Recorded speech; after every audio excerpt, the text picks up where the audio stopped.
इस दुर्गा पूजा के उद्घाटन के लिए वो हमारे बीच में आज आए हैं। ये बहुत खुशकिस्मती है हमारे, उनको हम लोग हार्दिक स्वागत करते हैं माता में।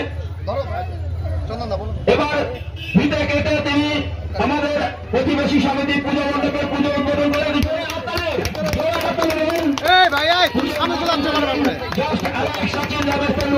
প্রতিবেশী সমিতির পুজো আজ মহাচতুর্থীর এই শুভ সন্ধিক্ষণে তিনি আমাদের এই পুজো মণ্ডপের শুভ উদ্বোধন করলেন।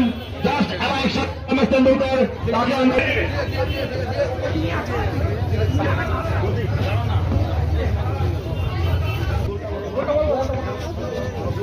Hey, tu bisa sambil.